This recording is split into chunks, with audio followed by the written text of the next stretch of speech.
네, 안녕하세요. 무역계약론 7주차 강의 시작하도록 하겠습니다. 진도 아직 못 나간 부분 마저 이어서 진행하도록 하겠습니다.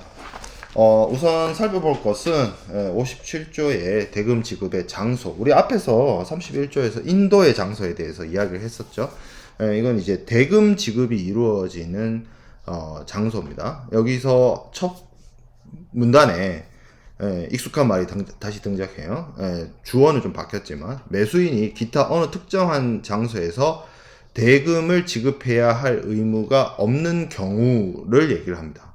그러면 여기 지금 57조 얘기는 그렇게 지정된 장소, 특정 장소에서 대금 지급할 의무가 없는 경우에 해당이 됩니다. 만약에 특정한 장소에서 대금 지급을 해야 할 의무가 있다라고 한다면 거기서 대금 지급을 하면 되겠죠. 그 장소가 대금 지급 장소가 될 것이고.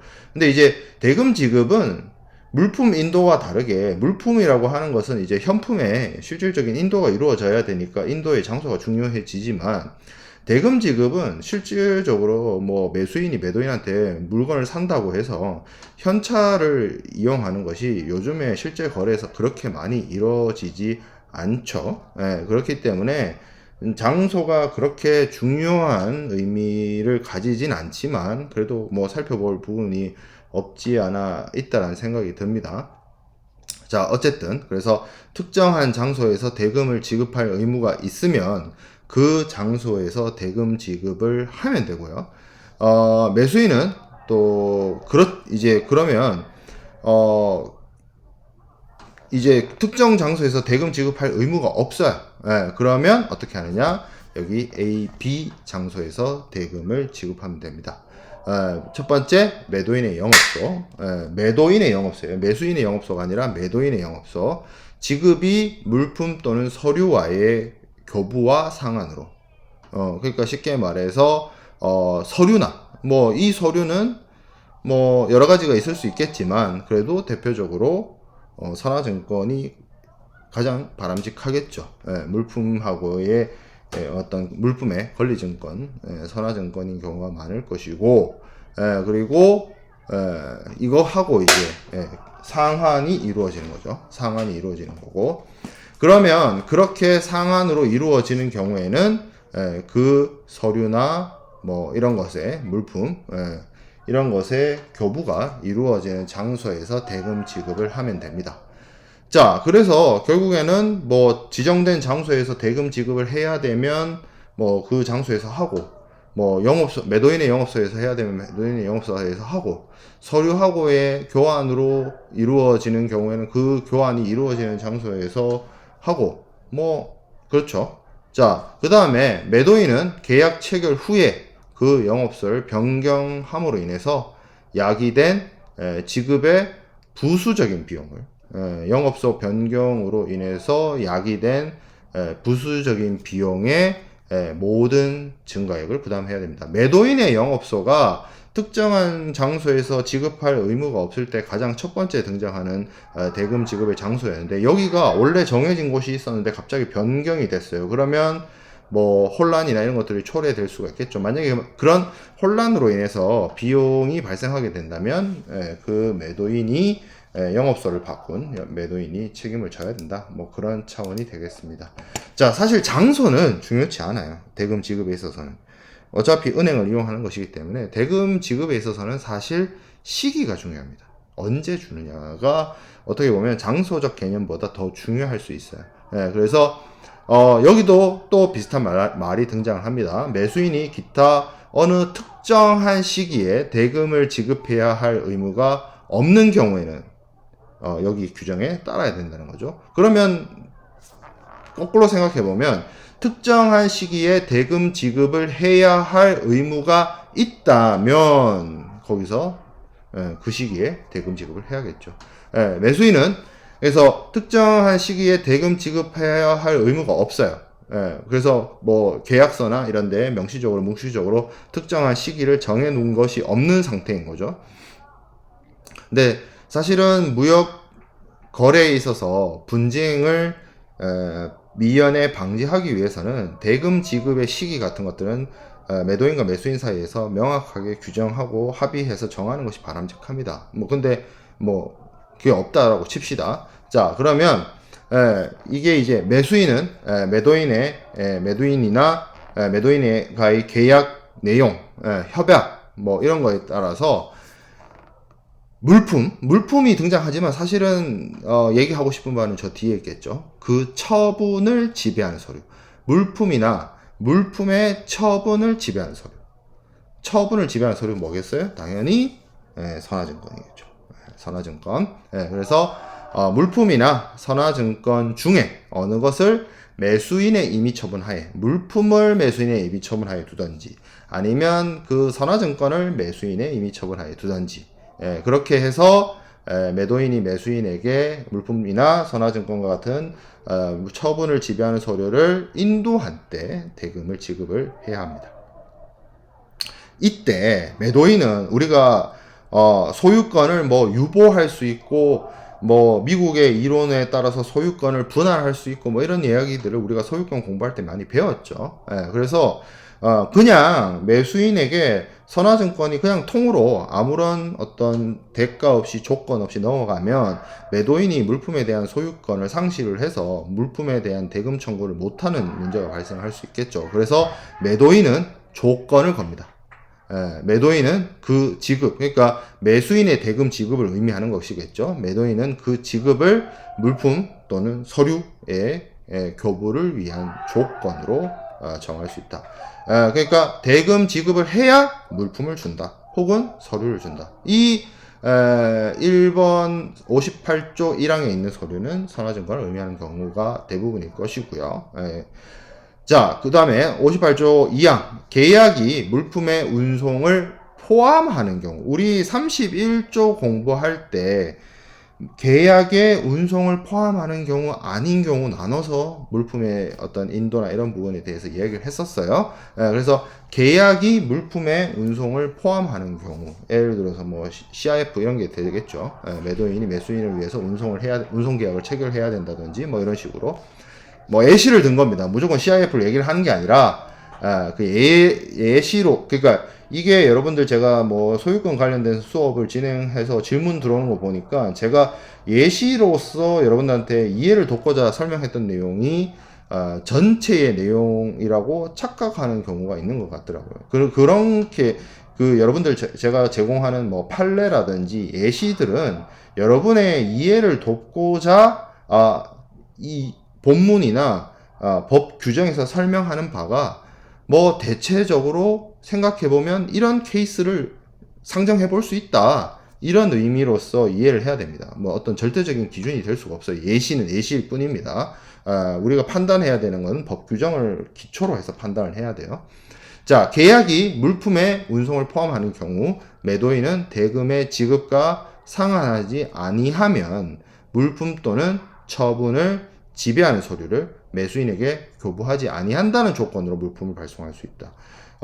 매도인이 예를 들어서 CIF 계약에 의해서 물품을 수출한다라고 쳤을 때 매도인이 운송인을 통해서 운송 계약을 체결하고 선화증권을 발행을 받겠죠. 그러면 이 매도인은 그 선화증권을 예를 들어서 매도인 지시식이라든지, 그래서 매도인의 지시에 따라서 운송인이 선화증권의 정당한 소지자에게 물품의 도착지, 최종 목적지에서 물품을 인도하기 때문에 운송인 입장에서, 그러면 운송인으로부터 물품을 매수인이 받아가기 위해서는 물품의 착가통지처가 혹은 수화인이 매도인이 지시하는 사람이라고 지정되어 있기 때문에 매수인의 입장에서는 매도인의 지시를 받아야만, 쉽게 말해서 선화증권을 정당하게 획득할 수 있고, 선화증권을 정당하게 획득할 수 있어야만 물품을 목적지에서 인수할 수 있는 상황이 되는 겁니다. 그렇기 때문에 대금 지급을 해야 될 수밖에 없는 것이고, 그런 것들을 매도인은 조건으로서 내세울 수가 있는 거죠. 자, 그리고 우리가 앞서 물품의 인도와 관련돼서 공부를 할 때 매수인이 물품에 대해서 검사할 권리를 가지고 일종의 물품 검사 의무 같은 느낌으로 해야 된다, 이런 것들을 배웠는데, 당연히 매수인은 물품을 검사할 기회를 가질 때까지 대금을 지급해야 할 의무는 없습니다. 근데 당사자 간의 뭐 물품 인도 대금 지급과 관련해서 뭔가 합의한 게 있어요. 뭔가 합의한 게 있고, 뭐 사실 그것이 매수인이 어떤 물품의 검사를 하는 것에 대한 기회를 가지는 것을 뭐 방해하거나 모순되지 않으면 뭐 이렇게 대금 지급을 먼저 할 수 있다는 겁니다. 그러니까 쉽게 말하면 이거예요. 원래는 물품을 검사할 때까지 매수인이 매도인한테 돈을 안 줘도 되는데, 당사자들이 합의를 해가지고 뭐 선지급할 수도 있잖아요. 뭐 그걸 못하게 할 수는 없죠. 그렇지만 어쨌든 매수인은 물품을 검사할 기회를 가져야 된다는 거고, 그러니까 돈은 선지급하고 합의를 했으니까 뭐 그런 식으로 충분히 매수인 입장에서 물품을 검사할 기회를 충분히 가진다면 물품을 검사할 때까지 대금 지급을 할 의무가 없다는 이 규정은 양 당사자 사이에서 어떤 식으로든 변경해서 쓸 수는 있게 융통성을 발휘해 놓았습니다. 자, 그 다음에 대금 지급 시기의 도래. 매수인은 계약 또는 이 협약에서 지정되거나 확정될 수 있는 기일에 대금을 지급해야 되고, 뭐 이 경우에는 매도인의 입장에서 어떠한 요구를 하거나 절차를 따를 필요는 없습니다. 그러니까 뭐 그러니까 매수인이 언제 대금을 지급하기로 돼 있어요. 그러면 매도인은 별다른 뭐 특별한 액션을 취할 필요 없이 그냥 그 기일이 되거나 그 기일이 완성이 되면 매수인은 매도인에게 대금 지급을 해야 된다는 것이고요.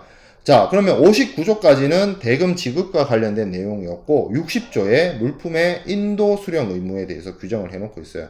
매수인의 인도 수령 의무는 다음과 같은 것으로 구성이 됩니다. 매도인에 의한 인도를 가능하게 할 수 있도록, 매도인이 매수인에게 물품을 인도시킬 수 있도록 매수인이 뭔가 준비 같은 걸 해야 되겠죠. 물품 받아갈 준비 같은 걸 해야 됩니다. 그리고 결과적으로 물품을 받는 것, taking over 하는 것, 건네받는 것, 이런 뜻이죠. 그래서 그런 행위들을 해야 하는 것을 CISG 제60조에 규정을 해 놓고 있습니다. 자, 그래서 우리가 53조부터 매수인의 의무에 대해서 선언적 규정을 가지고 있었죠. 그래서 물품 인도에 대해서 매도인의 물품 인도에 대응해서 매수인은 대금 지급을 하고 물품을 인도 수령해야 된다, 인수해야 된다는 얘기를 했습니다. 그래서 54조부터 59조까지가 대금 지급과 관련된 규정이 있었고, 대금 지급을 위해서 필요한 계약에서 합의된 그런 어떤 규정 이런 것들을 준수해서 의무를 이행을 해야 되고, 제가 이게 참 이해가 안 되는, 여러분들 입장에서 충분히 이해가 안 될 수 있는 상황이라고 충분히 말씀을 드렸지만, 어쨌든 대금과 관련해서 매수인 입장에서 대금 지급과 관련된 금액이나 이런 것들이 만에 하나라도 확정이 안 되거나 정해지지 않는 상황에서 비슷한 유사한 사정이라고 하죠. 유사한 사정에서 동종 물품의 가격을 레퍼런스 할 수 있다, 참조해서 그 가격으로 할 수 있다라는 규정이 55조에 있었고요. 순중량에 의해서 물품의 어떤 가격이나 대금이 결정된다는 얘기도 있었고, 대금 지급 장소 정해놓은 게 있으면 정해놓은 대로, 정해놓은 게 없다면 영업소, 누구의 영업소? 매도인의 영업소, 아니면 물품이나 서류의 상한, 교환, 교부 이루어지는 장소. 영업소 바꿨을 때 매수인에게 불필요한 비용 처리하면 매도인이 책임져야 된다 얘기도 있었고, 대금 지급 시기가 더 중요하다 했죠, 장소보다. 그래서 매수인이나 매도인이 뭐 정해놓은 게 있으면 정한 대로 하면 되고, 그것이 아니면 매도인이 물품이나 처분권을 나타내고 있는 서류를 매수인에게 임의 처분하에 두거나 그러니까 인도를 할 때 대금 지급을 할 수가 있습니다. 그리고 대금 지급이 이루어져야만 물품이나 서류를 넘겨줄 수 있다라고 매도인은 조건을 걸 수가 있고요. 그리고 매수인의 검사 의무 당연히 지켜져야 되고, 이런 규정들이 있습니다. 인도 수령은 간단했어요. 인도 수령은 매도인이 인도를 할 수 있게끔 모든 조치를 매수인이 해야 되고, 결정적으로 물건을 건네받아야 되겠죠. 자, 그러면 매도인의 물품 인도 의무와 매수인의 대금 지급 의무는 어떻게 보면 대칭적인 그러한 문제가 있습니다. 그래서 31조에서는 매도인의 물품 인도 의무에 대해서 규정을 해 놓았고 57조에서는 대금 지급 장소, 58조에서는 대금 지급 시기를 규정해 두고 있습니다.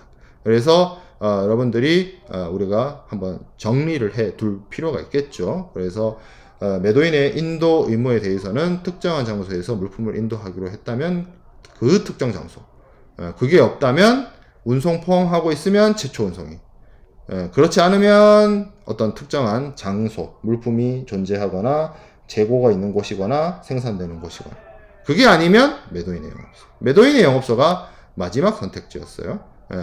자, 대금 지급의 장소도 그렇죠.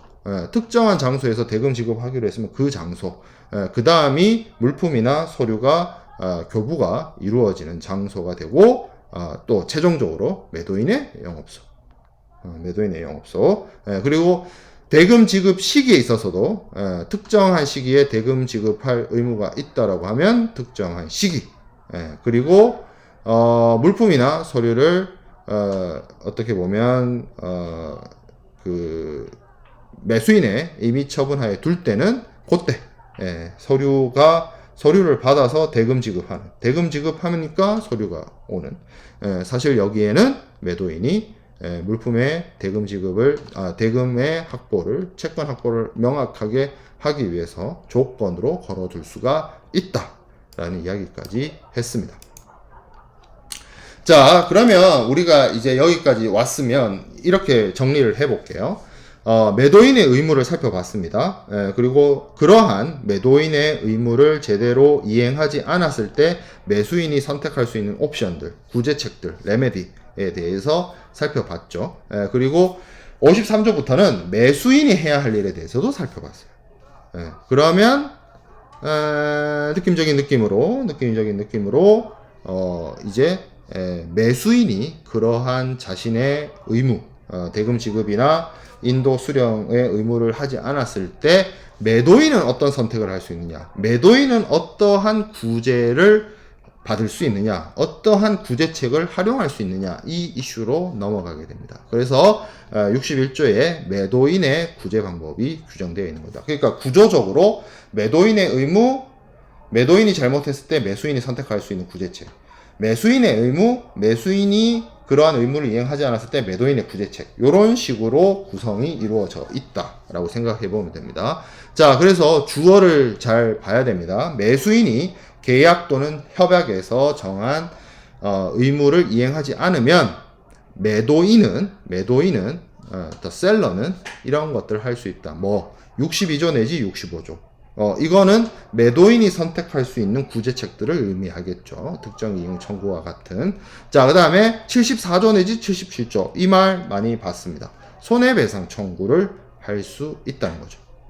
그래서, 그리고, 이 문구가 또 다시 등장하죠. 손해배상 한다고 해서 다른 걸 구제 권리 못하는 거 아니다. 라고 얘기를 하고 있죠. 그래서 이 두 가지 구제 방법들은 동시에 할 수가 있다. 그리고 어떠한, 이러한 어떤 계약 위반에 대한 구제를 매도인이 행사할 때 법원이나 뭐 중재판정부가 매수인에게 유예기간을 줘서는 안 된다. 개입해서는 안 된다. 비슷한 문구로서 설명을 하고 있습니다. 자, 우리가 이제 살펴봤던 것 중에 하나가 46조에 매수인의 특정 이행 청구권이 있었는데 62조에는 매도인의 반대로죠. 매도인의 특정 이행 청구가 있습니다. 근데 한 줄만 있어요.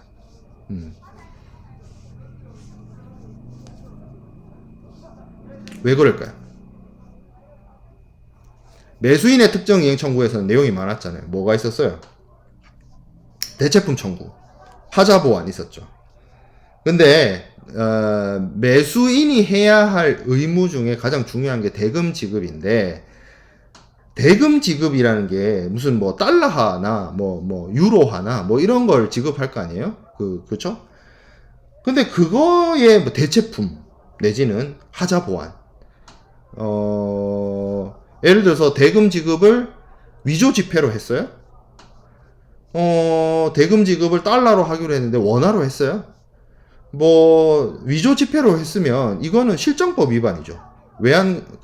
이거는 뭐 이게 지금 이제 우리 이제 상사 거래로 해결할 수 있는 문제의 수준을 넘어서죠. 예. 그리고 달러로 대금 지급을 하기로 했는데 원화로 했다. 이건 사실상 계약의 어떤 본질적 위반을 구성하는 요소일 수도 있습니다. 예. 그렇기 때문에 매수인의 대금 지급 의무와 관련해서 매도인이 행사할 수 있는 특정 이행 청구권에 대해서는 뭐겠어요?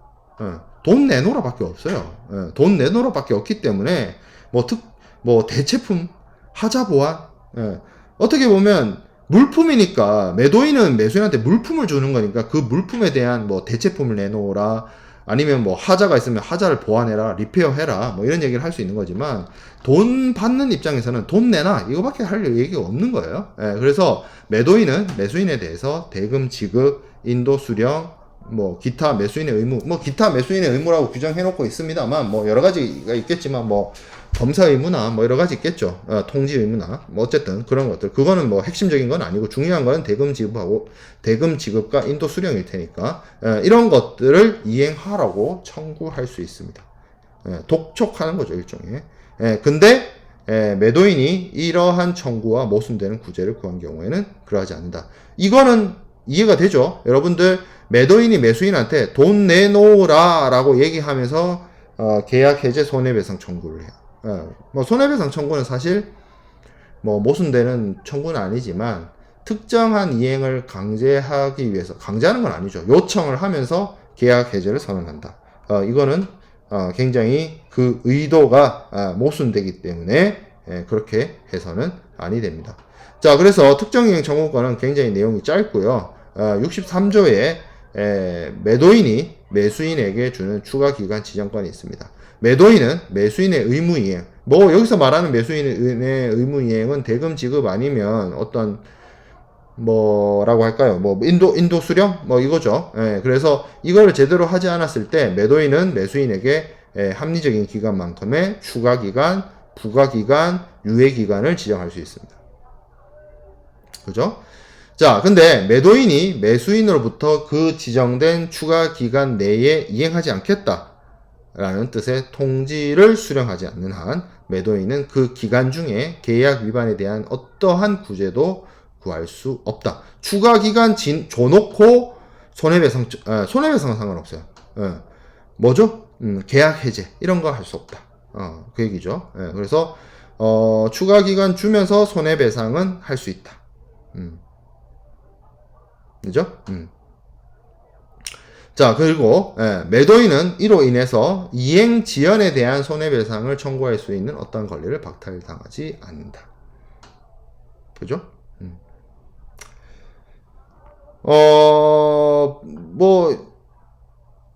그렇죠. 매수인이 대금 지급 안 하면 거기에 대해서 추가 기간 줄 수 있는 것이고, 이미 추가 기간을 줬다는 것 자체가 이행이 이제 딜레이가 된 거죠. 그 매수인의 대금 지급 의무가 딜레이가 된 건데, 거기에 대해서 손해배상은 청구할 수 있다. 하지만 유예 기간은 줄 수 있다. 자, 그 다음에 64조, 49조와 64조는 데칼코마니 같은 것이다 라고 제가 오프라인 수업 때 이야기를 했었죠. 그래서 64조에는 매도인의 계약 해제권이 규정되어 있습니다. 그래서 매도인은 다음과 같은 경우에 계약 해제를 선언할 수 있습니다. 계약 또는 협약에 따른 매수인이 어떠한 의무 불이행이 본질적 계약 위반에 상당하는 경우, 그러니까 매수인의 의무 불이행이, 이거는 일단 덮어놓고 충분히 예측할 수 있었고 피할 수 있었음에도 불구하고 어떤 매도인의 어떤 실질적인 기대나 기대 이익이나 이런 것들을 박탈했다라고 하면 본질적 위반의 구성이 돼서 매도인은 매수인에게 계약 해제를 선언할 수가 있고요. 자, 매수인이 63조 1항이 뭐겠죠? 매도인의 추가기간 지정권이죠. 말미를 준 거죠. 돈을 안 줘요. 그래서 언제까지 돈 빨리 내. 돈 줘. 이런 것들을 독촉을 했어요. 근데 대금 지급이 이루어지지 않거나 그 추가적인 기간에도 이행을 하지 않겠다라고 매수인이 얘기를 한다면 매도인은 계약 해제를 선언할 수 있습니다. 자, 그러면 이러한 A와 B에 있는 사유에 의해서 계약 해제를 선언할 수 있는데, 그럼 시기가 이제 또 문제가 되죠. 언제 계약 해제를 선언해야 되느냐라는 거죠. 기본적으로 여기서도 지연 문제는 또 나눠서 생각해 보죠. 매수인에 의한 이행의 지연에 관해서는 그러니까 매도인이 그 이행이 이루어진 사실을 알기 전 계약 해제의 권리를 행사해야 됩니다. 이게 이제 여러분들이 여기도 조금 사실은 헷갈릴 수 있는 부분인데, 자, 딜레이가 됐어요. 그러니까 매수인이 매도인에게 대금 지급을 늦게 했습니다. 이행 지연이 발생한 거죠. 그러니까 대금 지급이 이루어지는 것이 중요한 건데, 그래서 이 말이 있어요. 대금을 이미 지급한 경우에는 이란 말이 들어가 있죠. 그래서 대금을, 이거는 쉽게 말하면 대금을 늦게 준 걸 얘기를 해요. 대금 지급을 했는데 늦게 됐어.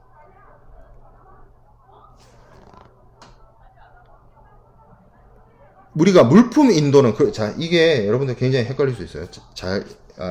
이렇게 생각해보자. 자, 여기는 우리가 49조에서 봤던 매수인의 해제고, 여기는 64조에서 봤던 매도인의 계약 해제예요. 딴 거랑 내용이 거의 비슷해. 근데 요게 좀 여러분들이 헷갈릴 수 있는 부분이에요. 제가 여기 인도 지체라 해서 인도를 했는데 늦게 왔어요. 그러니까 늦게 온다는 것을 안 시점이 뭐죠? 물품 받았죠. 물품을 받았으면 얘가 원래 정해진 기간보다 늦게 왔구나. 그죠? 그렇게 해서 그때부터 합리적인 기간 내에 계약 해제를 선언할 수가 있는 것이고, 자, 근데 대금 지급은 달라요. 대금을 지급했어요. 근데 늦게 줬어요. 그러면 매도인이 이행이 이루어지기 것을 알기 전에 계약 해제를 해야 됩니다. 알고 나면, 이행이 이루어지고 난 다음에 알게 되면 어떻게 돼요? 자, 이렇게 생각해 볼게요. 자, 이게 충분히 어려울 거라고 이해는 돼. 설명하는 사람도 참 이게 설명하기가 되게 힘든 부분이에요. 자, 예를 들어서 4월 13일이라고 칩시다. 4월 13일 날 돈을 받기로 했어요. 근데 4월 13일 날 돈이 안 왔어. 근데 결국에는 언제 왔느냐? 돈이 언제 왔느냐? 4월 20일 날 돈이 지급이 됐어요. 그러면 4월 20일 날 돈을 늦게 받은 거죠. 근데 이거를 계약 해지할 수 있느냐? 돈 받았잖아. 물품이, 그러니까 이게 돈은 일단 받으면, 예를 들어서 내가 100만 원을 받기로 했는데 이거를 13일 날 받기로 했든 13일 날 내가 13일 날 돈을 100만 원을 받기로 했다라고 칩시다. 그래서 13일 날 받아야 되는데 13일 날 못 받았어. 그래서 일주일 뒤에 20일 날 받았어. 일주일 늦어졌어요. 근데 100만 원 받았어. 이게 큰 문제가 있나요? 이거를 여러분들이 계약 해제를 선언할 수 있을 정도가 되나요? 생각해 봤을 때. 돈을 받긴 받았잖아. 근데, 예를 들어서 4월 13일 날 주기로 했는데, 5월 13일, 6월 13일, 7월 13일, 8월 13일, 9월 13일, 10월 13일, 11월 13일, 12월 13일이 돼도 돈이 안 들어와. 안 들어오면 뭐예요, 이거? 돈 안 주는 거죠. 그러면, 계약 해제 선언할 수 있는 거죠. 돈을 받아버리면. 그래서 이 말이 매도인의 이행이 이루어진 매도인이 매수인의 대금 지급이 이루어진 것을 알기 전에 해야 된다는 말은, 알았다면 늦게라도 돈을 받아버린 게 돼요. 100만 원이면 100만 원, 1000만 원이면 1000만 원, 1억이면 1억. 이게 돈을 늦게 받았으면 늦게 받은 거에 대해서 뭐 시간 경과 이자라든지 이런 것들을 손해배상 청구는 할 수 있어요. 대금 지급이 늦게 이루어졌기 때문에. 근데 늦게라도 돈을 주면 이거는 제가 본질적 계약 위반을 설명할 때도 여러분들한테 예시로서 보여줬는데, 돈을 늦게라도 주면 계약 해지를 할 수는 없죠. 본질적으로 내가 기대하고 있던 이익을 실질적으로 박탈한 건 아니지. 돈을 받긴 받았으니까. 근데 매도인 입장에서 매수인이 나한테 피해를 끼친 건 뭐예요? 시간 경과 이자죠.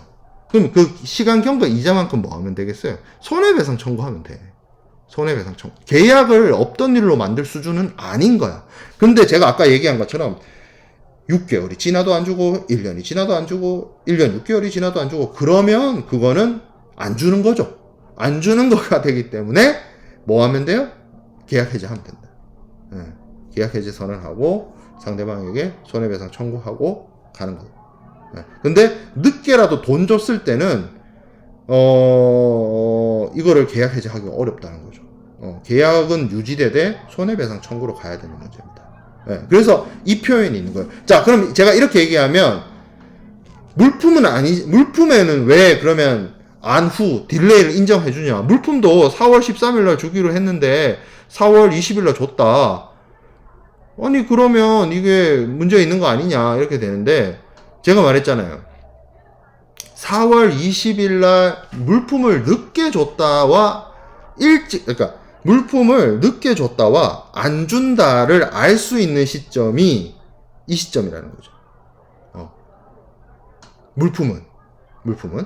근데 마찬가지로 맞아요. 대금도 이 사람이 늦게 주었나 제때 주었나 안 줬나. 사실 뭐 시간이 대금을 지급을 받는 그 시점을 딱 지나가 버리면 제때 준 건 아니지. 이미 제때 준 건 아니지만 안 줄지 늦게라도 줄지를 결정하는 시점이 요때인데, 그 의미는 똑같아요. 그 의미는 똑같지만 대금의 입장에서는, 돈을 주는 대금의 입장에서는 나한테 끼친 피해가 이자밖에 없다는 거야, 사실은. 근데 물품의 경우에 뭐가 있냐면, 늦게 주면 뭐 판매 시기를 놓친다든지, 아니면 내가 물품의 공급자여서 다시 재판매를 해야 되는데 그런 어떤 판매의 기회를 비즈니스의 기회를 상실하게 된다든지, 여러 가지 피해, 늦게 물품을 줌으로 인해서 뭐 물품이 부패할 수도 있고요. 물품이 뭐 어떤 문제가 발생할 수도 있고요. 여러 가지 물품의 어떤 품질이나 어떤 사업 기회적인 측면에서 매도인한테 추가적인, 그러니까 매도인이 매수인한테죠. 매도인이 매수인에게 추가적인 피해를 발생시킬 수 있어요. 그러니까 물품을 늦게 주는 건 큰 문제인 겁니다. 근데 돈은 큰 문제라기보다는 물품을 늦게 준 거 자체가, 그러니까 이렇게 이야기하면 여러분들 좀 이해가 되겠네. 물품의 인도 지연은 경우에 따라서는 본질적 계약 위반까지 갈 수가 있는 거야. 근데 매수인의 대금 지급 지연은 늦게라도 주면, 이거는 뭐 경미하다라고는 할 수는 없지만 어쨌든 본질적으로 매도인이 기대하고 있는 어떤 기대이익을 실질적으로 박탈하는 건 아니란 거예요. 이 정도로 이야기하면 어느 정도 여러분들 감이 올 거라고 생각해요. 그래서 이쪽 49조에는 늦게 왔구나, 안 오는구나, 늦게 왔네, 물품이 오긴 왔는데 늦게 왔네 파악하면, 그때부터 이 늦게 온 것 자체가 본질적 계약 위반이 해당이 된다면 계약 해지를 선언할 수가 있는 것이고, 합리적인 기간 내에 계약 해지를 해야 되는 것이고, 대금 지급의 경우에는 늦게라도 왔어, 아이고 늦게라도 왔네, 계약 해제? 내가 받을 돈은 다 받았는데 좀 늦게 받았는데 이거는 좀 문제 삼아야 되겠다. 그래서 뭐 시간 경과 이자만큼에 대해서 손해배상을 청구할 수 있지만 계약을 없던 일로 만들 수는 없다는 거. 자, 그러면 이거는 이제 늦게 온 거고, 이것도 늦게 온 거고, 물품을 인도했지만 늦게 온 거고, 대금을 지급했지만 늦게 온 거고. 자, 대금을 지급했는데 이행 지체 이해의 어떤 위반이 발생했어요. 뭔가 다른 어떤 이슈에 의해서 뭔가 문제가 발생을 한 거죠. 그러면 매도인은 그것을 매수인의 계약 위반에 대해서 알았을 때로부터 합리적인 기간 내에, 아니면 추가 기간을 부여했다라고 치면 그 추가 기간을 내에 이행을 하지 않거나 이행을 하지 않겠다라고 선언할 때 계약 해지를 합리적인 기간, 그 시기로부터 합리적인 기간 내에 계약 해지를 선언을 해야 됩니다. 자, 근데 여기 또 중요한 게 49조의 2항의 나호의 3목이라고 해야 되나? 뭐 아무튼 3호. 여기 동그라미 3번이 여기 64조에는 없어요. 왜 그럴까? 왜 그럴까? 대금 지급을 인도 기일 후 하자 보완한다. 무슨 돈을 줬는데 돈이 앞장만 있는 돈을 줬다? 찰컹찰컹이죠. 물품하고 다르잖아. 물품은 이게 뭔가 보냈는데 뭔가 잘못 보냈거나 이렇게 해가지고 하자 보완을 할 여지가 있을 수도 있겠는데, 대금 지급 같은 의무는 그건 만약에 뭐라고 해야 될까? 진짜 앞면만 인쇄된 앞면만 인쇄된 지폐를 보냈다고 칩시다. 본질적 계약 위반이죠. 그냥 그거 보낸 거 자체가 본질적 계약 위반이지. 무슨 앞면 먼저 보내주고 지폐의 뒷면 다시 인쇄해서 다시 보내줘? 그거 아니잖아. 그렇죠? 그래서 64조에는 요 내용은 없다. 갈로친 내용. 그리고 요 개념이 좀 다르다. 그러니까 매도인이 해야 할 일은 물품을 보내준 거고, 매수인이 하는 일은 돈을 보내주는 거기 때문에 그래요. 그게 좀 달라요. 그래서 물품의 경우에는 늦게 가는 것 자체가 문제가 될 수 있지만, 돈 같은 경우에는 늦게라도 가면 이자만큼의 손해는 발생할지언정 이게 큰 별다른 본질적 계약 위반으로 이어지지는 않는다라는 거죠. 자, 그 다음에 65조의 물품 명세의 확정권이 있습니다. 물품 명세의 확정권인데, 자, 계약상 매수인이 물품의 형태나 부피나 특징을 지정하기로 돼 있다라고 칩시다. 매수인이 해야 돼요. 물품을 어떤 사이즈로 만들어서 줄 것이고, 부피는 어느마하게 해서 줄 것이고, 스페셜 오더 같은 걸 해서 이게 사양이나 이런 것들을 결정을 해야 되는데, 이걸 매수인이 하기로 돼 있어요. 그러면 매수인은 그 계약에 합의된 어떤 기일이나 있겠죠. 합리적인 기간 내에든 이걸 알려줘야 되겠죠. 그래야 매도인이 그거에 따라서 매수인의 오더에 맞춰서 크기를 정하거나 부피를 정하거나 스페셜 오더를 하거나 해가지고 그 사양이나 스펙을 정확하게 맞출 거 아니에요. 그렇죠?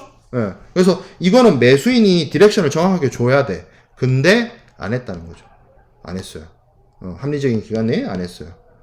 그러면 매도인은 뭘 할 수 있냐면, 그가 보유하고 있는 다른 모든 권리에 침해 없이 매도인에게 알려진 매수인의 요구 조건에 따라서 스스로 스펙을 정해버립니다. 자, 뭘 주문을 하는데 상세 스펙이라고 해야 될까요? 주문자가 색깔은 이렇게 하고 뭐 하기로 했는데, 그래서 그거를 매도인 입장에서 매수인한테 어떻게 할지 요청을 했는데 매수인이 그거에 대한 답변이 없어. 그러면 매도인과 매수인 사이에서 계약을 성립시키기 위해서 주고받았던 메시지라든지 메일이라든지 그런 것들이 있을 거 아니에요? 그거에 따라서 그냥 매도인이 그냥 알아서 오마카세 하는 거예요. 정해버립니다.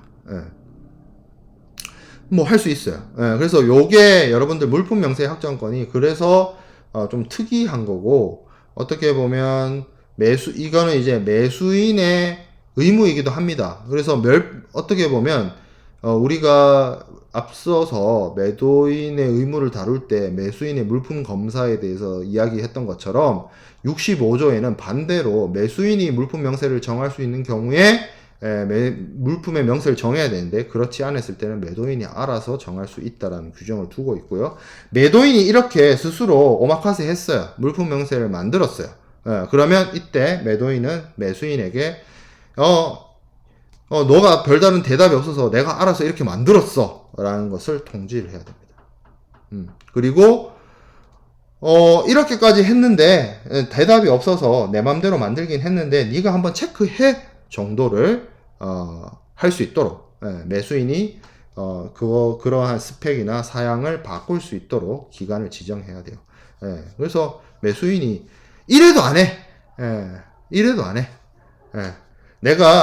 너가 대답이 없어서 너가 좋아할 만한 것들을 내가 준비했어. 라고 해서 또 이렇게 만들어 줄게. 라고 해서 보냈어. 근데도 대답이 없어. 예. 그러면, 아니, 근데 만약에 내가 이렇게 만들어 줄게. 라고 해서 보냈는데, 처음엔 대답이 없다가, 매수인이 그제서야 이걸 좀 바꿔줘라고 하면 그대로 하면 돼. 그 바꿔달라고 하는 대로 오더를 하면 되는데 그래도 얘기가 없어. 그러면 매도인이 처음에 오마카세한 그 물품의 명세가 구속력을 가져서 확정이 됩니다. 그렇죠? 자, 그 다음에 살펴볼 내용은 61조부터 65조의 내용을 요약 정리합니다. 제가 이제 계약 해제권에 대해서 좀 강하게 설명을 드렸는데, 그 차이점을 제가 좀 여러분들이 알았으면 좋겠어요. 매도인의 의무 위반에 따른 매수인의 계약 해제와 매수인의 의무 위반에 따른 매도인의 계약 해제가 거의 비슷한 내용이지만 포인트가 좀 다르다. 특히 시기적인 부분, 계약 해제를 선언할 수 있는 부분에 있어서의 그 기준이 좀 다르다. 그래서 매수인 입장에서는 물품 인도가 늦게라도 오게 된 그때부터 합리적인 기간이고, 매도인 입장에서는 돈 받기 전에 계약 해제, 쉽게 말하면 돈 받으면 받은 거가 되는 거예요. 쉽게 말하면 늦게라도 받았다 이거가 되는 거. 그런 점을 잘 이해해 주기 바랍니다. 자, 그 다음에 이제 위험 이전에 대해서 살펴보도록 하겠습니다. 제가 CISG 설명을 하면서 이 CISG는 소유권 이전에 대한 규정이 없다라고 강조를 했습니다. 하지만 무엇은 있다? 위험 이전에 대한, 위험 부담에 대한 규정은 있다라고 말씀을 드렸습니다. 그래서 66조, 66. 그래서 위험 부담의 일반 원칙에서 이야기하고 있는 바를 좀 살펴보면, 위험이 매수인에게 이전된 이후 물품의 멸실 손상은 매수인을 대금 지급 의무로부터 면제시키지 않는다. 매수인한테 물품에 대한 위험 부담이 넘어갔어요.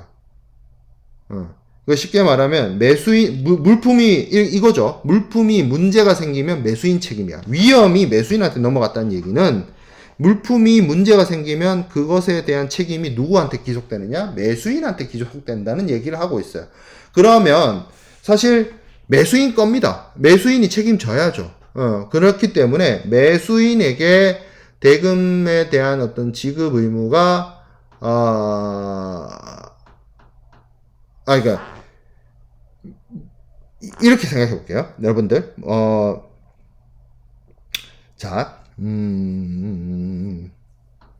내가 실제로 겪었던 일인데 이해를 돕고자 스타벅스 같은 커피숍을 가면 커피를 줍니다. 다른 어떤 투썸이나 이런 데는 진동벨 같은 걸 주기도 하고, 스타벅스는 부르죠, 사람을. 왜 그렇게 하는지 모르겠지만 그게 그들의 철학이라고 하니 존중을 하고 존중해. 어쨌든 자, 내가 그래서 커피를 받아요. 내가 그 쟁반에 트레이에다가 이렇게 트레이를 잡아가지고 들어 올렸어. 근데 트레이가 부서졌어. 그래서 스타벅스 점원과 내가 서로 난감한 표정을 지어. 그죠? 그러면 그렇다고 해서 내가 스타벅스한테 돈을 안 줘도 되나? 물론 스타벅스는 선불이니까 돈을 줬죠. 이미 돈을 준 상태인데 물품이 문제가 생겼어. 나는 내 커피라고 해서 내가 받아서 이렇게 가져오는데 트레이가 부러졌어. 혹은 잔이 깨졌어. 그러니까 트레이는 거기 스타벅스가 나한테 제공하는 어떤 하나의 용기라고 생각을 해보면 커피를 담겨져 있는 유리잔에 금이가 있어. 이렇게 생각해 봅시다. 금이가 있어. 이렇게 하면 더 헷갈리겠네요, 여러분들.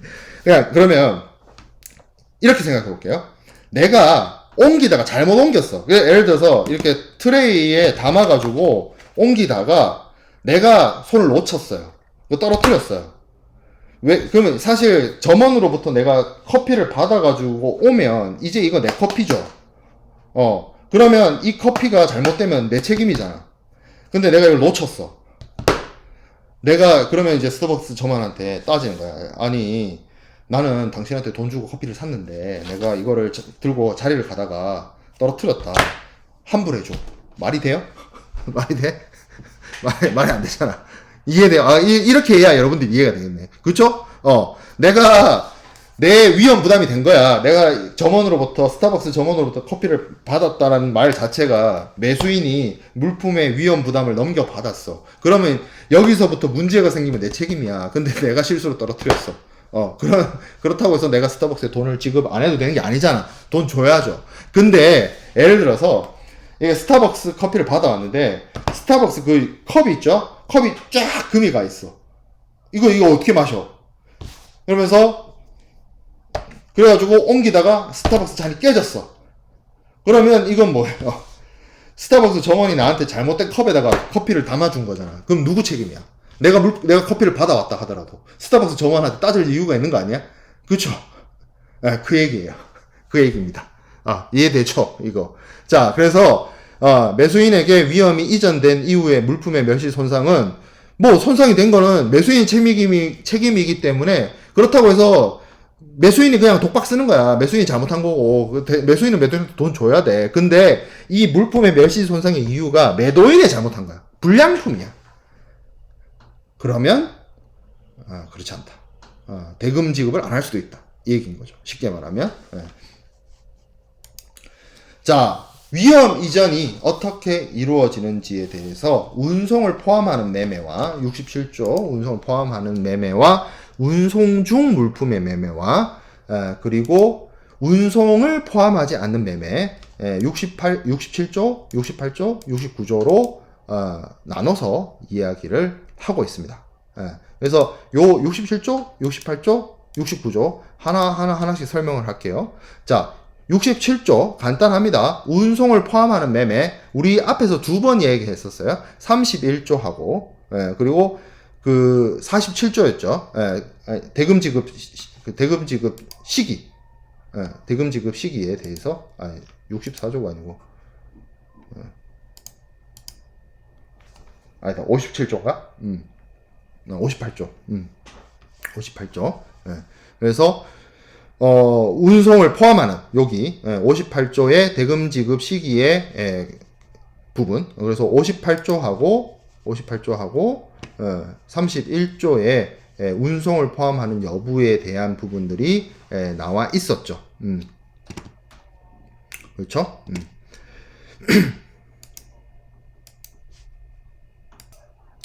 자, 그래서 67조, 68조, 69조를 정확하게 딱딱딱 볼 텐데, 자, 일단 67조는 매매 계약이 운송을 포함하고 있습니다.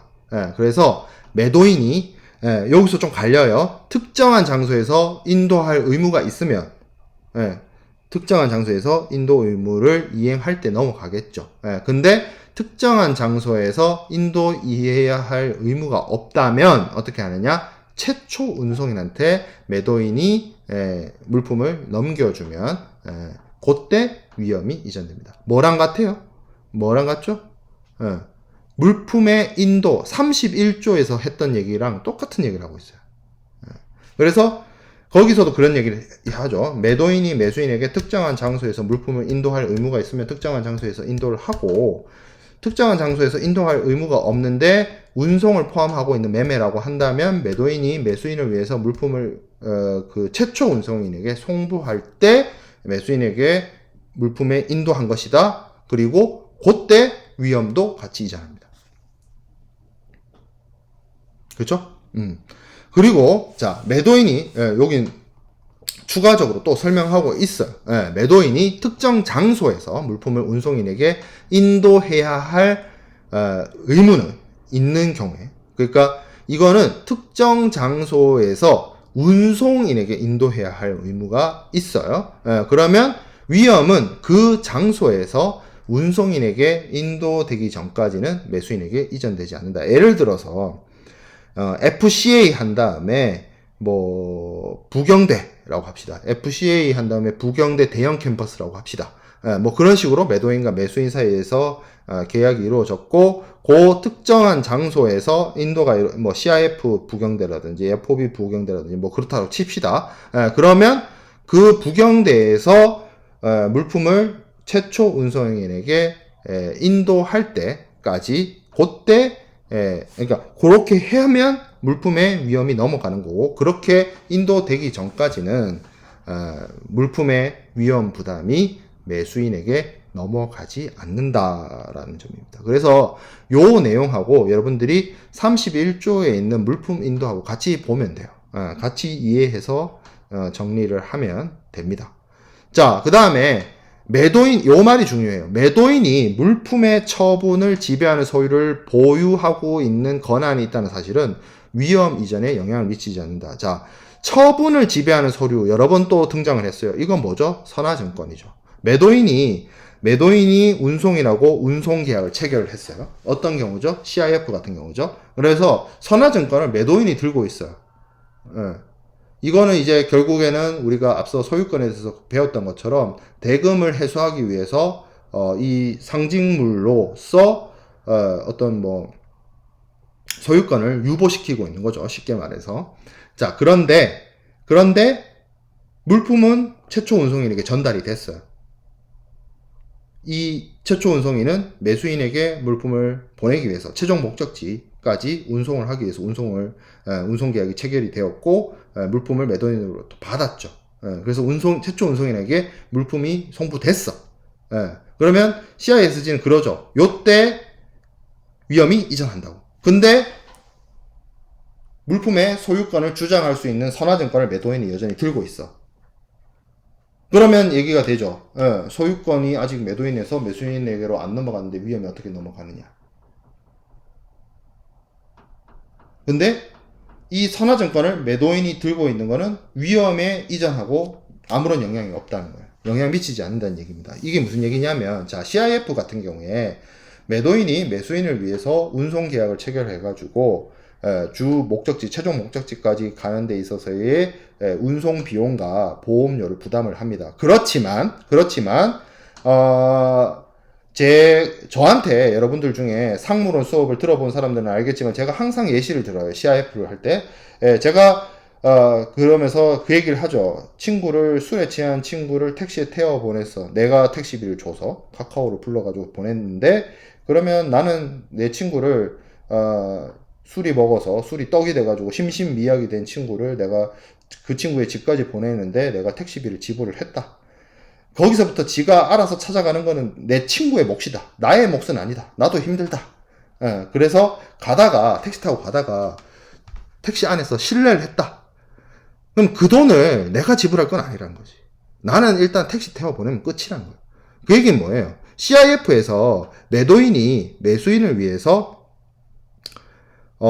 운송 비용과 보험료를 부담을 합니다. 하지만 CIF는 근본적으로 적출지 인도 조건이에요. 물품을 최초 운송인 혹은 그 최초 운송에 전달되면 FCA나 뭐 이런 거고, CIF의 경우에도 본선 적재, 그러니까 선적항에서 물품을 본선 적재하면 거기에서 본선 적재 이후에는 매수인에게 물품이 인도된 거고, 사실은 매수인에게 위험 부담이 넘어간 겁니다. 인커텀스 규정상 그래요. 근데 매도인이 운송 계약을 체결하고 운송 비용을 지불하고 보험료를 지불을 했잖아요. 그러면 매도인은 분명히 선적항에서 물품 본선 적재를 했기 때문에 그 위험 부담이 매수인한테로 넘겼지만, 자기 손에 뭐가 있는 거야? 지금 선화증권을 들고 있는 거야. 운송 계약을 자기가 직접 체결했기 때문에.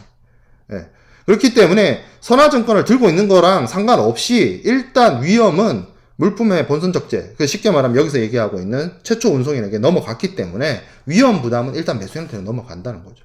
그거랑 선화증권은 위험의 이전하고는 별 상관이 없는 거다. 소유권 이슈는 있는 거죠. 왜? 이 선화증권을 들고 있는 것 자체가 권리증권성이 있기 때문에 뭘 하고 있는 거예요? 매도인이 매수인을 향해서 소유권을 유보하고 있는 거죠. 조건부로. 네가 대금 지급하면 내가 이거 선화증권 넘겨줄게를 하기 위해서 들고 있는 거잖아. 소유권 유보하고 있는 거잖아. 그래서 소유권 이슈는 그런데 제가 계속 강조하다시피 CISG는 뭐 얘기 안 하기로 했어요. 소유권에 대해서 얘기 안 하기로 했죠. 그러니까 뭐 소유권에 대한 얘기를 하는 것이 아니라 지금 뭔 얘기를 하는 거야? 위험의 이전이야. 그러니까 위험 이전하고 지금 이렇게 선화증권을 이용해서 소유권 유보를 시키는 거랑은 별개의 사안이에요. 위험은 그냥 CIF면 CIF, FOB면 FOB, 운송 계약이 포함이 되어 있고 거기에 따라서 매도인이 최초 운송인에게 매수인에게 송부할 목적으로 물품을 전달하면 그걸로 위험 이전이 이루어진다라는 겁니다. 자, 그리고 위험 이전이 이루어지려면 이게 매수인의 물건이라고 하는 특정 아이덴티파이드가 돼야 돼요. 그렇죠? 그게 안 돼 있으면 매수인한테 위험 이전이 이루어질 수가 없습니다. 공장에 쌓여있는 수많은 초코파이 상자 중에 이거야말로 매수인 거다라고 딱 정해져야 그게 매수인의 물건이 되는 것이고 매수인이 위험 부담을 하게 되는 거죠. 자, 그 다음에 운송 중 물품의 매매 68조 이거 되게 중요해요. 운송 중에 매각된 물품에 관한 위험은 계약 체결 시로부터 매수인에게 이전합니다. 운송 중에 물품에 관한 위험은 계약 체결 시부터 매수인한테 이전합니다. 이게 중요해요. 자, 근데 생각해 보세요. 여기에 운송 중에 매각된 물품에 관한 위험은 계약 체결 시로부터 매수인에게 이전한다. 여기에 매수인은 처음 물건을 산 사람일까요? 두 번째, 그러니까 운송 중에 매각된 물품이라는 얘기잖아. 그러니까 이게 A가 있고 수출자 A가 있고 B가 있어요. 그러니까 A가 B한테 가는 거야. 근데 이 B가 다른 제3자한테 물건을 팔아. 운송 중에. 운송하고 있는 그러니까 A가 판 물건을, A가 수출한 물건을 B가 수입해 오는데, 운송 도중에 B가 C한테 팔아요.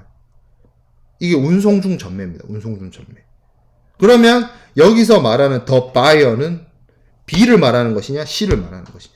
애매하죠? 좀 애매해요. 사실 요 문구만 보면. 자, 그 다음 읽어봅시다. 그러나 사정에 따라서는 위험은 운송 계약을 구현하고 있는 서류를 발행한 운송인에게 물품이 인도된 때로부터 매수인이 부담한다.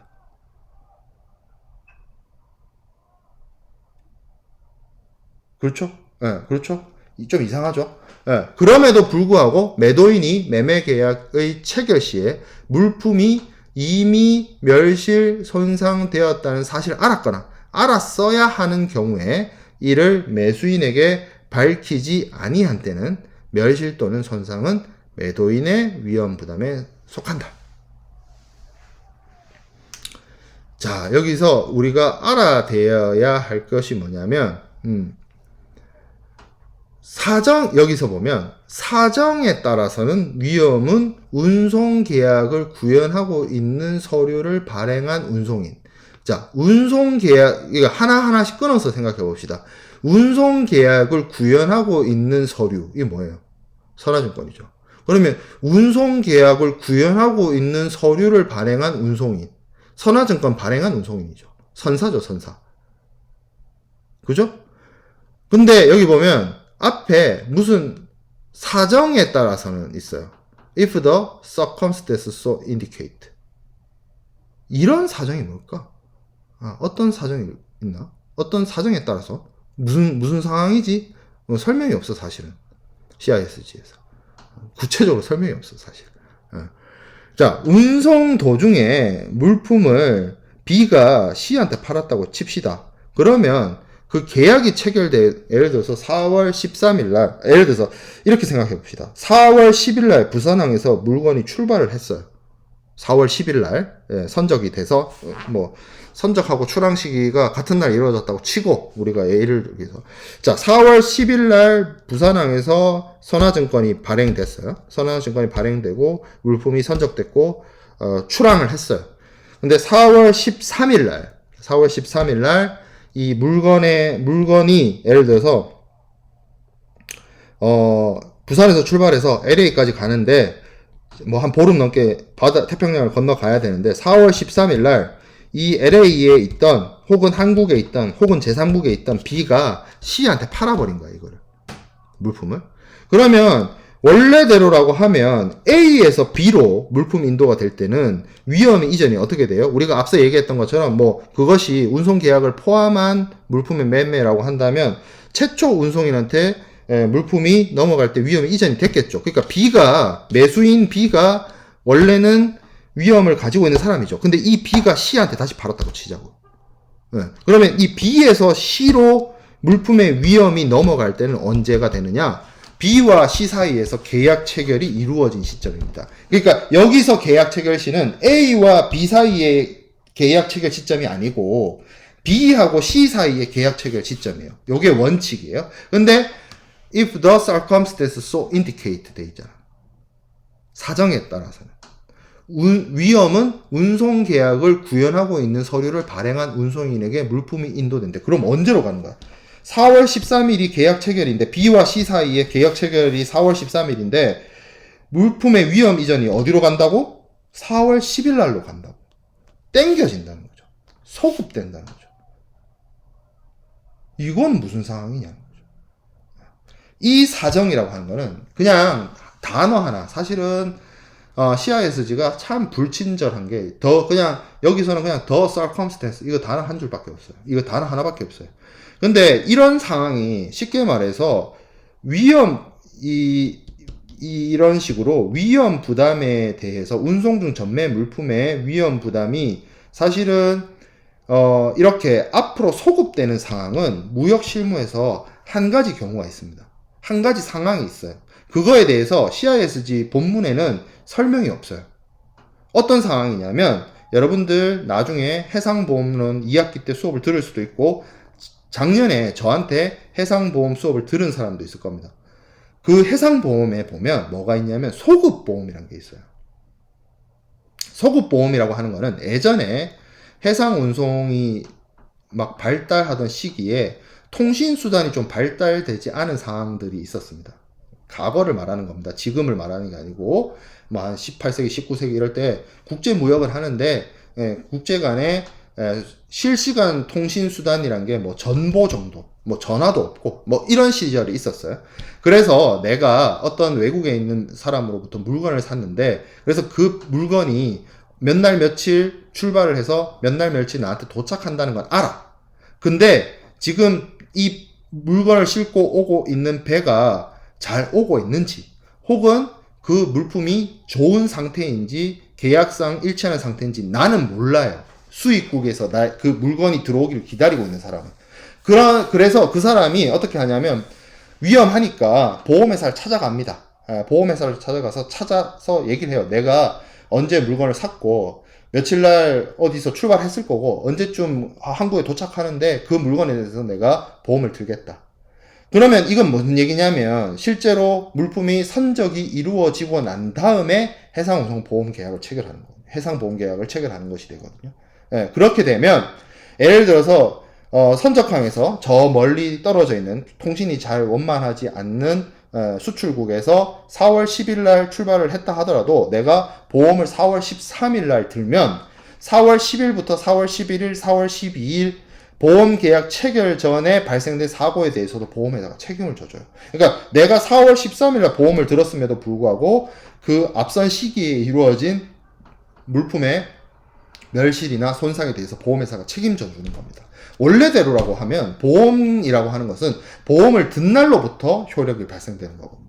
보험 계약을 체결한 그 순간부터 미래를 향해서 효력이 발생을 하는데 유일하게 해상보험에서는 물품의 상태나 컨디션을 통신수단이나 이런 것들이 따라오지 못해서 알지를 못했기 때문에 과거에 일어난 사건에 대해서도 보험회사가 책임져주는 소급보험이라는 개념이 있습니다.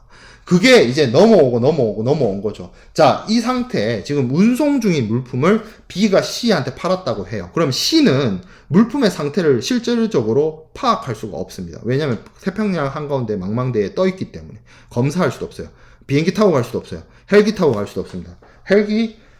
헬기 바다 위로 헬기 타고 가면 몇 킬로미터 못 갑니다.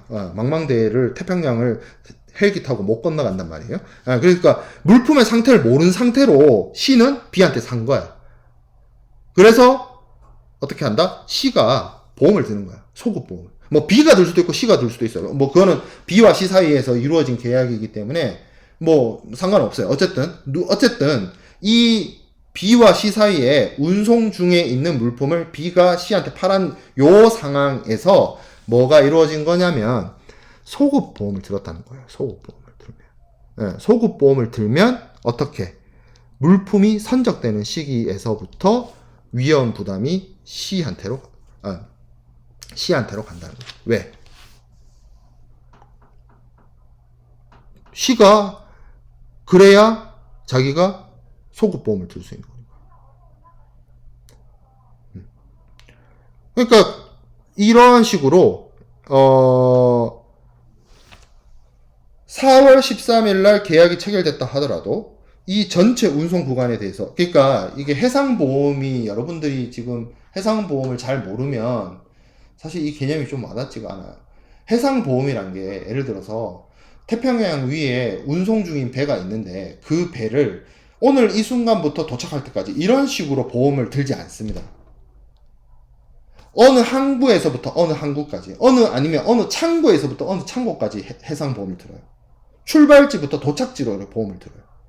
운송되고 있는 배를 그러니까 운송 중인 배 위에 있는 화물을 보험에 든다? 그럼 그 상황부터 목적지 도착할 때까지 보험을 들어요. 이런 보험은 없어요. 물론 뭐 하려면 할 수 있겠지. 돈 더 주고 특약을 하고 뭐 하려면 할 수 있겠지만 그런 일반적인 상품은 없습니다. 그냥 없다라고 생각을 하면 돼요. 그냥. 그러면 뭐냐? 이 매수인이 그러니까 여기서 제가 말하는 매수인은 C입니다. C. 물건을 운송 중에 산 사람. 이 사람이 B로부터 물품을 구매할 때는 실제로 물품은 배 위에 있고 나는 이 물품을 받는 거잖아요. 그러면 이 사람이 뭔가 위험이나 이런 것들을 커버하기 위해서 보험을 들 텐데 그 보험 자체가 출발하는 출발항에서부터 최종 목적지까지 오는 요 전체를 보험에 들 수밖에 없다는 거야. 보험의 메커니즘상. 그러면 어떻게 돼요? 그 사람이 C가 그 선적항에서 최종 목적지까지 오는 구간에 대해서 C가, 새로운 매수인인 C가 보험을 들었어요. 그러면 이 전체 구간에 대해서 사고가 났을 때 뭐 보험회사로부터 보상을 받는 사람은 C인 것이고, 그러면 이 물품에 대한 어떤 위험 부담은 당연히 C가 갖고 있어야 보험회사로부터 부담을 받을 거 아니에요.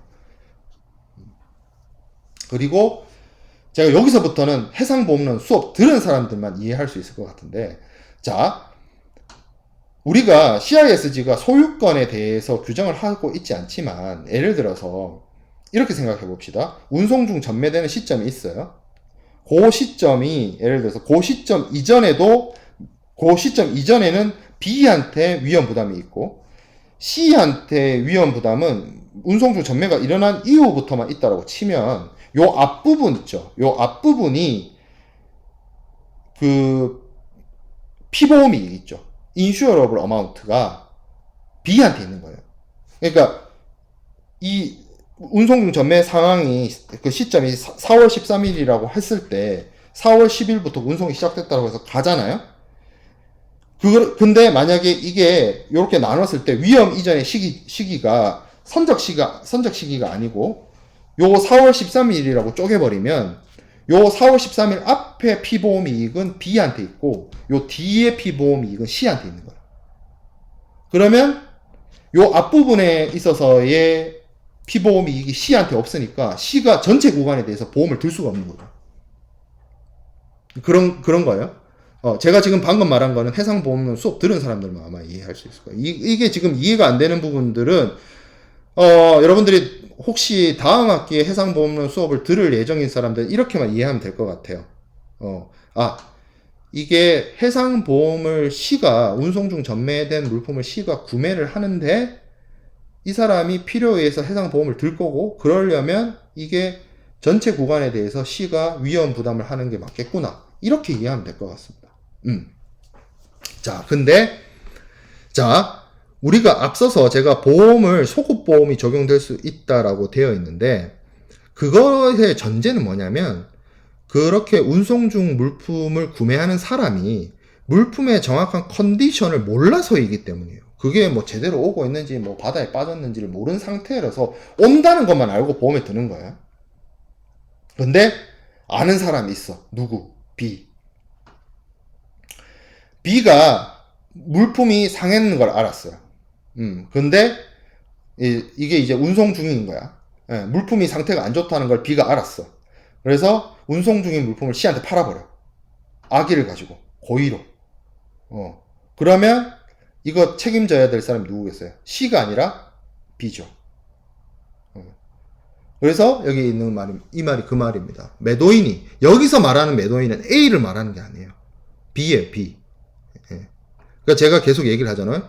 예, 원래는 A가 B한테 수출하고 B가 수입을 했는데 이 B가 운송 중에 국제 운송하는 도중에 새로운 매수인인 C한테 물건을 팔아버렸다. 그런 상황이다. 라고 설명을 드린 겁니다. 이해되나요? 예. 좀 어렵죠? 예, 어렵습니다. 예. 어쨌든 그런 식으로 B가 물품이 안 좋은 상황임을 알고 있음에도 불구하고 속여가지고 C한테 넘겼다. 그러면 물품에 대한 책임은 계속 B, A로부터 물건을 사가지고 C한테 넘긴 그 사람이 갖고 있어야 되겠죠. 그 얘기입니다.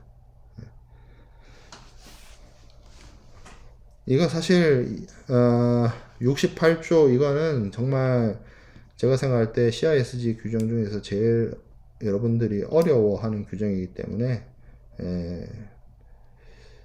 오프라인 수업 때 다시 한번 설명하든지 뭐 상황 봐서 그렇게 하도록 하겠습니다.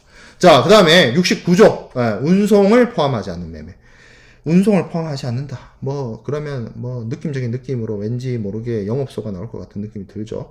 자, 앞서 살펴봤던 67조, 68조에 해당되지 않는 경우에 위험은 매수인이 물품을 인수할 때 아니면 매수인이 적시에 물품을 인수하지 않으면 물품이 매도인에서 매수인의 임의 처분하에 둘 때 그리고 매도인이 매수인한테 물품을 넘겨서 매수인의 임의 처분하에 뒀어요. 근데 매수인이 이를 수령하지 않았어요. 그러면 쉽게 말하면 이건 뭐예요? 인도 수령 의무 위반이죠. 인도 수령 의무 위반을 했다는 것은 매수인이 자신의 의무 이행을 하지 않은 거죠. 60조. 60조에 매수인의 인도 수령 의무가 있잖아요. 근데 그거를 제대로 하지 않았다는 거죠. 그래서 이때 계약 의무 위반, 매도인은 잘 넘겨줬어. 그러면 당연히 그때 매도인은 할 일을 다 했고 매수인이 제대로 하지 않았기 때문에 이때 매수인에게 위험이 이전됩니다.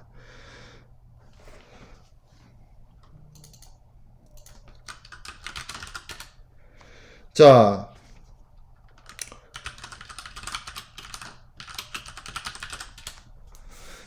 매수인이 그런데 매수인이 매도인의 영업소 이외의 장소에서 물품을 인수해야 하는 경우에는 위험은 인도 길이 도래하고 물품이 그러한 장소에서 매수인의 임의 처분하에 적시된 사실을 매수인이 안 때 이전한다.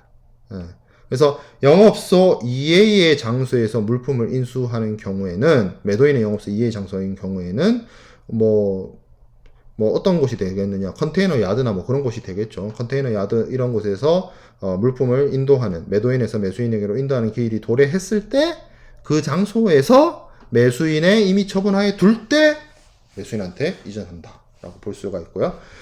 자, 그리고 특정, identify. 제가 얘기를 했죠. 공장이나 창고에 수만 개, 수천 개가 쌓여있는 초코파이 상자 중에서 매수인이 가져갈 초코파이 상자가 무엇인지 딱 정해져야 된다라고 하는데 그것이 안 이루어졌다라고 하면 뭔가 이거는 매수인한테 물품을 인도할 수가 없는 것이고 매수인의 임의 처분 하에 되지 않은 것으로 본다. 매수인이 완벽하게 그 해당되는 물품의 통제를 하지 못하고 있다라고 볼 수가 있는 겁니다. 자, 그 다음에 70조. 매도인의 계약 위반. 매도인이 본질적 계약 위반을 했어요. 그러면 운송을 포함한 물품의 위험 이전이든 아니면 운송 중 물품의 위험 이전이든 아니면 운송을 포함하지 않은 물품의 위험 이전이든 이건 다 따지고 자시고 할 게 없이 그냥 매도인이 잘못한 거죠. 그러면 매수인은 자신이 선택할 수 있는 어떤 구제를 행할 수 있습니다. 물품의 위험이 이루어졌다 하더라도. 그죠? 자, 그래서 그러니까 위험 이점이 다 넘어갔다 하더라도 매도인의 본질적 위반이 있기 때문에 뭐 그것에 대해서 매수인이 자신의 권리를 구제할 수 있다라고 볼 수가 있는 것이고요. 자, 어렵습니다. 어렵죠. 그래서 66조부터 정리를 한번 해볼게요. 위험 부담의 일반 원칙은 기본적으로 위험이 매수인에게 이전된 이후에 물품의 멸실 손상이 있다 하더라도 매수인은 당연히 대금 지급을 해야 하는 것이고, 근데 요게 매도인의 잘못으로, 제가 그래서 스타벅스 커피를 받았는데 스타벅스 커피잔이 깨져 있다 막 그런 얘기를 했었죠. 그러면 그거는 스타벅스 직원이 처음부터 잘못한 거니까 대금 지급 안 해도 된다 이런 얘기를 했었습니다. 자, 67조 운송 포함이죠. 운송 포함 31조에서 계속 받죠. 그래서 뭐 하면 된다? 최초 운송인. 그래서 최초 운송인이 뭐 특정 장소에서 최초 운송인의 특정 장소에서 물품을 인도해야 할 의무가 있으면 그 장소에서 운송인에게 인도된 때 매도인에서 매수인에게로 물품의 인도가 이루어지고요. 선화증권 들고 있는 거 위험 이전이랑 크게 상관없을 수 있다. CIF를 예시를 들었습니다. 그리고 운송 중 물품 매매. 원래는 그렇게 전매가 이루어지면 B와 C 사이에 계약 체결됐을 때 B에서 C로 넘어가야 되는데, 이 전체 운송 구간에 대해서 C가 보험을 들어버리면 이 전체 구간에 대해서 C가 위험 부담을 하는 방식으로 바뀌는 거죠. 그래서 어떻게 되는 거였어요? 운송 서류를 발행한 운송인에게, 그러니까 선적 시점, 그러니까 최초 운송인에게, 선화증권을 발행한 운송인에게 물품이 인도된 때 그 앞으로 땡겨가는 거죠. 운송 시작하기 전으로 땡겨간다. 그 얘기였어요. 자, 운송을 포함하지 않는 경우에는 기본적으로 매도인의 영업소에서 인도가 이루어지는 것이고, 뭐 그렇죠. 그래서 거기에서 물품의 인수가 이루어지고 매수인의 임의 처분하에 되고, 만약에 임의 처분하에 뒀을 때 매수인이 안 받아가는 대로 그때부터 매수인이 위험 부담을 하는 것이고, 영업소 이외의 장소에서 물품을 인수하면 그것 또한 매수인의 임의 처분하에 뒀을 때 매수인에게 넘어가는 것이고, 그리고 특정 아이덴티파이 중요하다고 했습니다. 이거 돼야 된다. 이게 돼야 뭐 매수인의 임의 처분하라든지 뭐 그런 이야기들을 성립시켜서 이야기할 수 있다. 자, 그리고 위험 이전이 되는데 덮어놓고 매도인이 본질적 계약 위반을 했어요. 그러면 뭐 그거는 이 내용하고 상관없이 매수인은 자신의 권리를 주장할 수 있습니다. 자, 요거는 CISG에 규정되어 있는 31조의 물품 인도와 67조에 있는 위험 이전에 대한 내용과 인커텀스 상의 위험 이전 인도에 대해서 이야기를 하고 있습니다. 그러니까 기본적으로 CISG에서는 특정 장소에서 어떤 물품의 인도가 이루어지도록 합의되어 있으면 그 장소에서 혹은 최초 운송인에게 교부가 되는 거죠. 특정 장소에서 하거나 아니면 뭐 운송을 포함하고 있으면 운송인에게 하는 거고, 위험 이전도 그렇다라고 되어 있었죠. 우리가 31조, 67조에서 배웠는데, 사실은 인커텀스는 거의 그런 식으로 규정이 되어 있죠. 그래서 사실 인커텀스를 사용을 하면 인커텀스 자체도 매도인, 우리가 앞에서 배웠죠.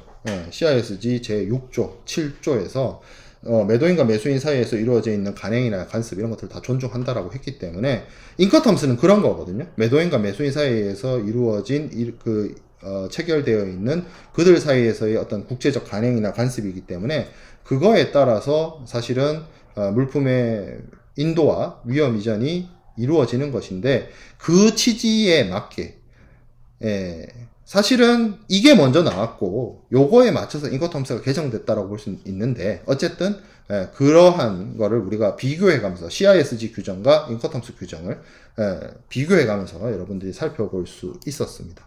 자, 그리고 위험 이전과 관련해서는 우리가 66조와 그렇죠. 이게 이제 66 아니지. 갑자기 헷갈리네. 이게 67조. 그리고 운송 중 물품 매매 68조. 그리고 운송을 포함하지 않는 거 69조. 그랬죠? 67조, 68조, 69조. 순서를 거꾸로 해놨네. 뭐 어쨌든 여러분들이 보면 되니까. 그래서 운송을 포함하면 특정 장소에서 인도 의무가, 특정 장소에서 인도할 의무가 있으면 특정 장소에서 해야 된다. 되게 계속 강조하죠. 예, 그래서 운송을 포함하면 뭐 하면 된다? 최초 운송인. 예, 그리고 운송 중 물품의 경우에는 뭐다? 예, 기본적으로 계약 체결 시 B에서 C로 넘어간다. 근데 전 운송을 담보하는 보험 체결돼 있으면 선적 시, 선적 이전으로 운송 서류를 발행한 운송인에게 물품이 교부될 때로 땡겨간다. 예, 그죠? 예, 그렇게 바뀌는 거고, 운송을 포함하지 않으면 기본적으로 매도인의 영업소 아니면 매도인의 영업소 아닌 장소에서 되지만, 결국 중요한 키워드는, 여기서 중요한 키워드는 매수인의 이빈 처분 하에 둘 때 매수인에게 위험이 이전한다는 사실입니다. 그래서 위험 이전까지 살펴보았습니다. 내용이 굉장히 어려운 내용입니다. 사실은 CISG에서 있는 내용 중에 이 위험 부담이 좀 내용이 좀 난해해요. 그 다음부터는 뭐 손해배상 규정이 있는데, 손해배상 규정은 다음 주에 화요일 날 오프라인 수업 시간에 다루도록 하겠습니다. 네, 마칠게요.